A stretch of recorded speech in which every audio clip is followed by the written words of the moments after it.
Welcome to the Bitter Upper Lip. As always, I'm Tyler. Thank you very much for joining me, and it's good to be back. Thank you very much for your support and patience over these past couple of weeks with my delay. Quick blurb, and we'll get to the drinking. So, if the walls don't tell anything, I've moved into a new place. Moving sucks. I'm sure many of y'all have done it, and you know everything it entails. Of course, if you watch my last video, am knee deep in studying for the Georgia bar exam, which is going to be commenced in September this year. So I'm feverishly doing that. But with the move done and getting my feet set up and propped up a little bit in my new place, things have settled down. So I feel like I can kind of come back to doing some of these beer reviews a little bit, although a little bit more intermittently. So yeah, thank you for sticking around, and let's get back to it, doing what we do best. So today is a very special video, I guess a milestone for me, because this is a very first fan submission video. So today we are going to be reviewing from Gate City Brewing Company out of Roswell, Georgia. This is their Terminus Baltic Porter. Very cool can. It comes in an ABV of 7.8. Its IBUs are at 34. And I'll just flash the bottom of the can here. This particular bad boy was canned on November 19th of this year, so still fresh. And of course, with that higher ABV, it's not too much of an issue with this not being terribly, terribly fresh, if you will. But in case you don't know, Roswell, Georgia is part of the outside the perimeter OTP, if you will, about 20 miles or so north of Atlanta, Georgia. Beautiful southern suburbia, if you will. But Terminus, again, is a year-round dark beer offering from Gate City. Gate City is the very first craft brewery in Roswell, Georgia, so they get that honor and distinction. They've been open since 2015. Pretty cool story, much like a lot of craft breweries. The founders were two brewing buddies. Known each other for several years, got together, made a couple brews that tasted really good, and they got the itch in the bite like a lot of craft breweries do, and says, well, let's just open up a brewery. So they've done that. I have had a couple of their beers from them. I haven't really had anything that I guess you could say is too crazy or exotic. Most of the year-round offerings.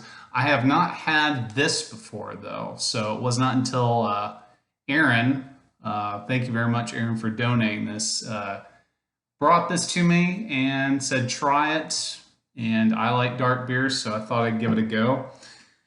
But yeah, you know me, I've got to talk a little bit about the beer itself. So Baltic porters are historically a pretty cool beer. Much like porters in general, they originated out of the United Kingdom in the 1700s. Around the late 1700s, early, mid 1800s, British breweries were exporting a lot of their beer. It's where the perennial Russian Imperial Stout came from, shipping dark beers over to Catherine the Great's court over in Russia. And as you can probably imagine, with shipping beer that far, brewers had to make beers that were a little bit stronger, a little bit more alcoholic to be able to make way across the passages. So Baltic porters are so named because they were specifically beers that began their traverse, if you will, across the North Sea over in Europe. So what's also cool about porters, a lot of people don't realize, is most porters starting out were pretty much really dark brown beers, if you will. A lot of people associate porters with just being black beers on the level that stouts were, which they weren't at the time. Baltic porters, aside from the timing of when they started to be brewed, are pretty much offshoot cousins of Russian Imperial Stouts, and not just because of their export history, but because they were one of the first beer styles out of England that started using like black patent malts specifically in a lot of their beers. And so you could almost say this is one of the first truly, truly dark black beers to come out of it. And what also was interesting is at that time, most English brewers were just using ale yeast for most everything, but a couple of them actually started experimenting using lager yeast with a lot of these beers. So if you know anything about the yeast variations, lager yeast, it's cold fermenting, unlike ale yeast, which is warm fermenting. And lager yeast doesn't tend to leave some of the more kind of fruitier notes that ales can leave. It's much more smooth and mellow, which poetically goes very well with a lot of porter styles. So anyway, this is, of course, Gate City's offering. I've had a couple of Baltic porters before.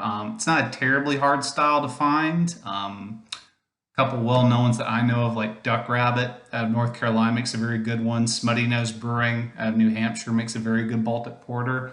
But we're going to get this one today. So without further ado, I'm going to get this in a can and see what it's about. Because I'm sentimental and a nerd, we're using a traditional nonic style English pint glass, or nonic, whichever you prefer.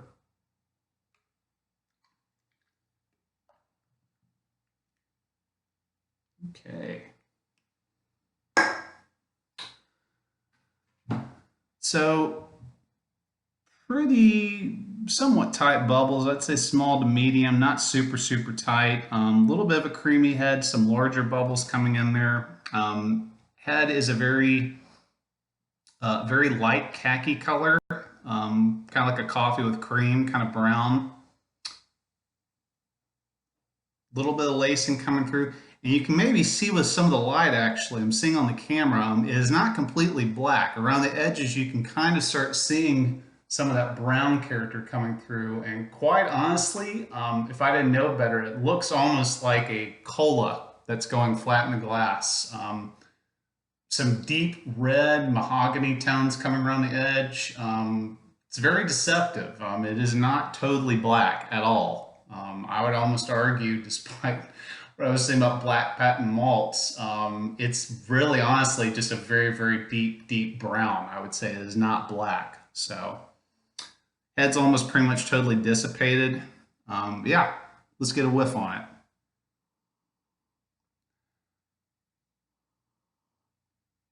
Yeah, so right from the get-go, I'm getting a very strong coffee note on it. And I will chalk this description up to my many years of working in Starbucks. It smells more like a medium roast kind of coffee. It does not smell like a big Italian roast or a French roast. It has a bit of kind of a Colombian smell to it in that there's a very profound nutty smell to this. It literally kind of smells like toasted almonds a little bit. Yeah, and almost kind of like a spice bread coming off, kind of like a cinnamon toast smell because there's a little bit,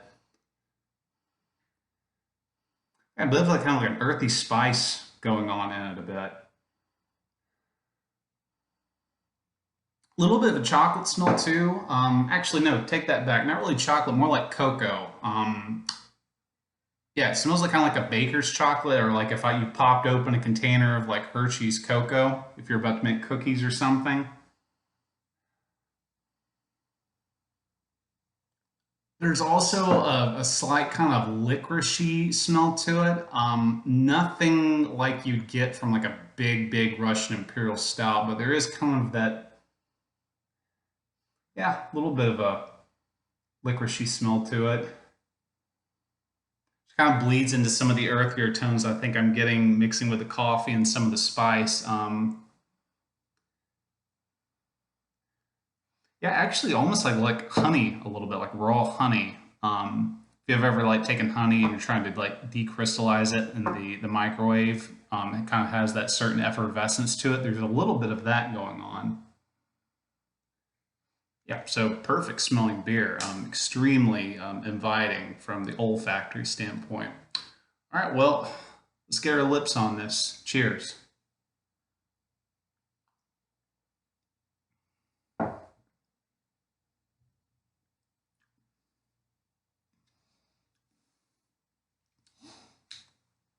So the taste almost perfectly mirrors the nose. Right at the front of the tongue, I'm getting that very expected roasty, toasty malt kind of bitterness, if you will. Um, Definitely still maintains kind of that medium roast coffee, like a good Colombian or Central American type of coffee. Middle of the tongue, the bitterness actually starts to increase a little bit. Not getting much sweetness in the middle of the tongue.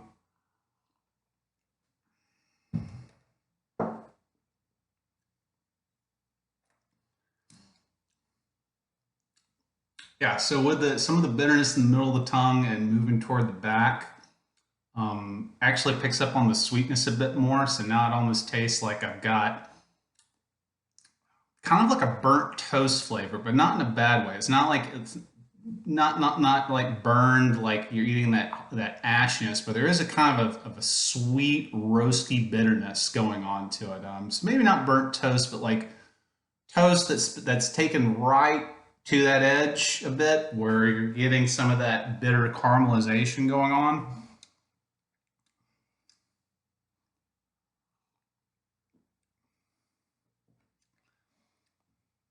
Some of that honey smell that I was getting initially on the nose, there's some of that kind of sweetness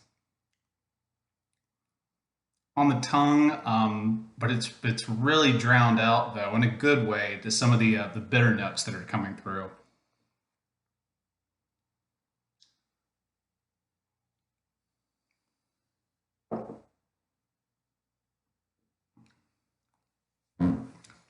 Mouthfeel, I'd say, is probably about 10-point scale. About if 5 is like a perfect medium body, I'd say this is probably about a 4. Um, it's not what I would classify as medium light, but it doesn't quite have subjectively that mouthfeel where I say it's about a medium bodied beer. Not necessarily a bad thing. Carbonation is nice. It definitely has kind of that cask ale type carbonation to it, which, considering its history, is very befitting of it. Not super bubbly at all. It's absolutely nothing like you get in a lager or a pilsner. I'd say it's pretty appropriate given the style. There's just enough carbonation to kind of like wake your palate up a little bit and clean your finish off a little bit. Which, speaking of which,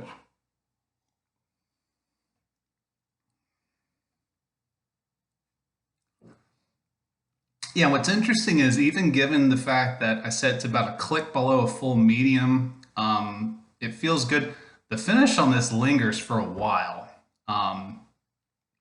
Very, very lingering finish. I would almost say deceptively so, given the fact that, unlike some really big, heavy, um, smooth, giant, silky stout that you're pretty much expecting is going to lacquer your tongue and your throat after you drink it, you think with a beer like this, once it's in your mouth, you know, given its viscosity, you think it's going to not last, but it's still sticking around, which is good because a beer like this, if I'm thinking Baltic Port or Big Brown Ale, like I'm not wanting it to be like one and done. It's a very kind of lingering flavor to me. Again, coming back to it, it reminds me a lot like a cup of black coffee in a way. Very pleasant, lingering bitterness going on, like right at the back of the tongue. Not really getting anything at the front. I mean, it's just this like one X on the back of my tongue that it's just sticking around with.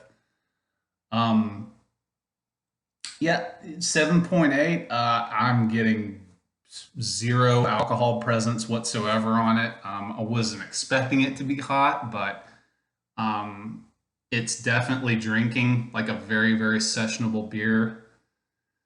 It has some noticeable legs going on.